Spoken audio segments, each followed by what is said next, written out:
Hello, friends, and welcome back to Miss Katie's Corner. So nice to have you here. Today's story is called The True Story of the Three Little Pigs. Oh my goodness. So, do you remember at school when we talked about the fairy tale of the three little pigs? They all built houses and the wolf blew them down. Well, this story is from the perspective of the wolf, as told by John Shishka, illustrated by Lane Smith. Here we go. Everybody knows the story of the three little pigs, or at least they think they do.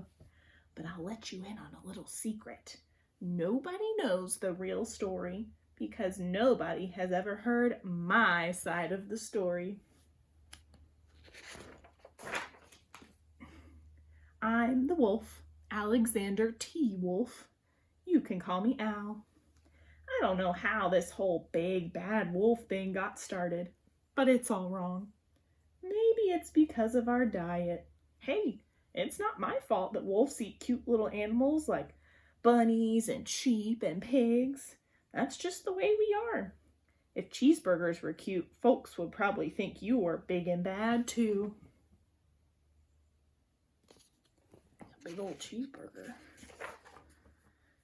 But like I was saying, the whole big bad wolf thing is all wrong. The real story is about a sneeze and a cup of sugar. This is the real story.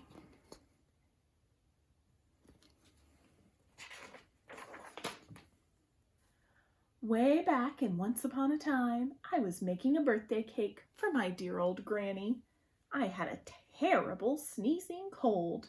I ran out of sugar. Uh-oh.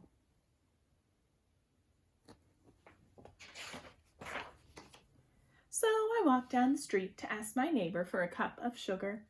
Now this neighbor was a pig, and he wasn't too bright either, but he built his house out of straw. Can you believe it? I mean, who in his right mind would build a house of straw? Can't say I've seen any straw houses myself. So of course, the minute I knocked on the door, it fell right in. I didn't want to just walk into someone else's house, so I called, little pig, are you in? No answer. I was just about to go home without the cup of sugar for my dear old granny's birthday cake. That's when my nose started to itch. I felt a sneeze coming on. Well, I huffed and I snuffed.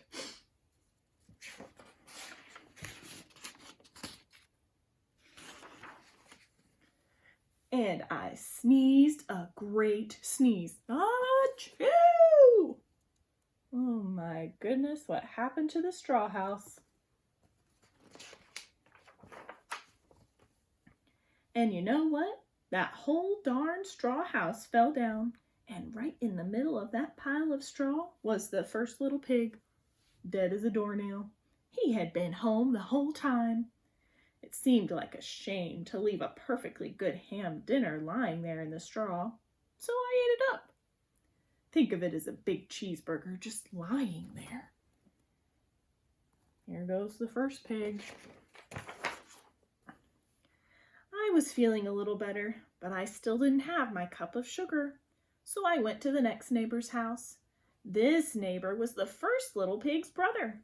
He was a little smarter, but not much. He had built his house out of sticks. I rang the bell on the stick house. Nobody answered. I called, Mr. Pig, are you in?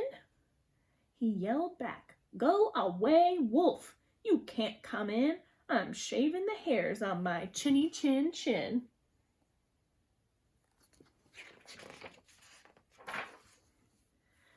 I just grabbed the doorknob when I felt another sneeze coming on. I huffed and I snuffed and I tried to cover my mouth, but I sneezed a great sneeze. Achoo! Oh dear.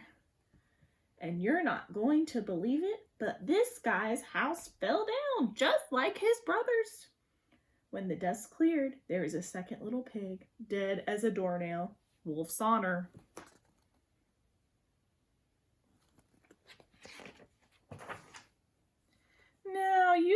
food will spoil if you just leave it out in the open. So I did the only thing there was to do. I had dinner again. Think of it as a second helping. I was getting awfully full. He's got a big belly now. But my cold was feeling a little better, and I still didn't have that cup of sugar for my dear old Granny's birthday cake. So I went to the next house. This guy was the first and the second little pig's brother. He must have been the brains of the family. He had built his house out of bricks. I knocked on the brick house. No answer. I called, "Mr. Pig, Mr. Pig, are you in?" And do you know what that rude little porker answered? "Get out of here, wolf. Don't bother me again." Oh, that was not nice manners, was it? Talk about impolite. He probably had a whole sack full of sugar, and he wouldn't give me even one little cup for my dear sweet old Granny's birthday cake. What a pig! I was just about to go home and maybe have a nice birthday card instead of a cake when I felt my cold coming on. Uh-oh. I huffed, and I snuffed, and I sneezed once again. Then the third little pig yelled, "And your old Granny can sit on a pin." Oh dear. Not nice at all. Now, I'm usually a pretty calm fellow, but when somebody talks about my Granny like that, I go a little crazy. When the cops drove up, of course I was trying to break down the pig's door, and the whole time I was huffing and puffing and sneezing and making a real scene. Ooh, look how mad the wolf is. He is in the red zone. Lost control. The rest, as they say, is history. The news reporters found out about the 2 pigs I had for dinner. They figured a sick guy wasn't going to borrow a cup of sugar didn't sound very exciting, so they jazzed up the story with all of that huff and puff and blow your house down, and they made me the big bad wolf. That's it, the real story. I was framed.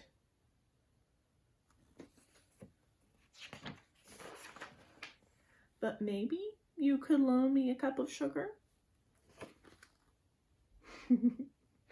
Still needs that cup of sugar for his grandma's cake, doesn't he? That was fun, seeing the whole story from the wolf's perspective. See if Mommy and Daddy will talk to you about the normal fairy tale and compare and contrast the differences in the wolf and the pig story.